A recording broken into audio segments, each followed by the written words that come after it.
జనసేన నేతల దృష్టిలో mega brothers అంటే ముగ్గురు కాదని ముఖ్యమంత్రి చంద్రబాబు నాయుడుతో కలిపి నలుగురని జనసేన నేత కిరణ్ రాయల్ చెప్పారు. నారా లోకేష్ ను డిప్యూటీ సీఎం గా చూడాలని డిప్యూటీ కేడర్ కోరుకోవడంలో తప్పులేదని, తాము కూడా పవన్ ను సీఎం గా చూడాలని 10 ఏళ్లుగా ఎదురు చూస్తున్నామని తెలిపారు. ఏపీ మంత్రి నారా లోకేష్ ను డిప్యూటీ సీఎం చేయాలని పలువురు టీడీపీ నేతలు వ్యాఖ్యానించిన నేపథ్యంలో జనసేన నేత కిరణ్ రాయల్ స్పందిస్తూ బడుగు బలహీన వర్గాలు పవన్ ను సీఎం గా చూడాలనుకుంటున్నాయని అన్నారు. ఎన్నికలకు ముందు కూటమి పార్టీల అధినేతలు ఎలాంటి ఒప్పందంతో ముందుకు వెళ్తారో దాన్ని కొనసాగిస్తే మంచిదని చెప్పారు. అనవసర వ్యాఖ్యలు చేస్తూ వైసీపీ నేతలు విమర్శించడానికి అవకాశం ఇవ్వద్దని సూచించారు.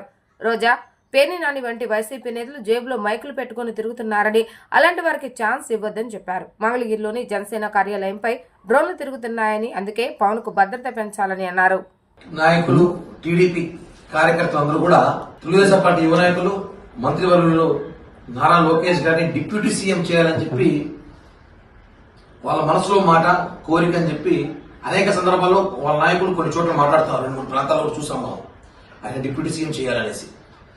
వాళ్ళ కోరిక డిప్యూటీ సీఎం చేయాలని నారా లోకేష్ గారు కోరుకోవడం తప్పుగా. ఏ పార్టీ నాయకుడిని హోదాలో చూడాలనో, వాళ్ళ కార్యకర్తలు ఒక నాయకుడు హోదాలో చూడాలనో వాళ్ళ కోరికడం తప్పు కాదు, మంచిది. మా నాయకుడు పవన్ కళ్యాణ్ గారు కూడా ముఖ్యమంత్రిగా చూడాలని మాకు కోరుకుంటుంది కదా. పవన్ కళ్యాణ్ గారిని ముఖ్యమంత్రిగా చూడాలని మాకు కోరుకుంటుంది, ఆయన ఒక హోదాలో చూడాలని మాకు కోరుకుంటుంది. ఎందుకంటే పవన్ కళ్యాణ్ గారిని ముఖ్యమంత్రి చూడాలని 10 ఏళ్లుగా జనసేన పార్టీ కోట్లాది మంది కార్యకర్తలు ఈ రాష్ట్రంలో బడుగు బలహీన కులాలు కూడా కోరుకుంటారు పవన్ కళ్యాణ్ గారిని ముఖ్యమంత్రిగా చూడాలనేసి. బట్ మాకు కోరికుంటుంది, కోరికలు అందరికీ ఉంటాయి. వాళ్ళ కోరికను బహిర్గతం చేశారు, మేము చెప్పలేకపోయినా అంతే, చెప్పాల్సి వస్తుంది. ఎందుకంటే మాకు పవన్ కళ్యాణ్ గారు ముఖ్యమంత్రి చూడాలని ప్రజారాజ్య పార్టీని పోయినా, తర్వాత జనసేన పార్టీ వచ్చింది, జనసేన పార్టీ నుంచి చూస్తున్నాము.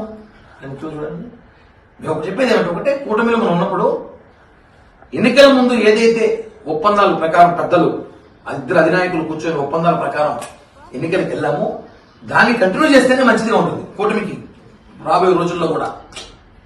ఆ ఒప్పందం ప్రకారం కొట్టి బాగుంటుంది. కానీ మళ్ళీ టీడీపీ నాయకులు అత్యుత్సాహంతో, ప్రేమతో మాట్లాడితే, ప్రేమ మాకు మా నాయకుల మీద చాలా ఉంటుంది.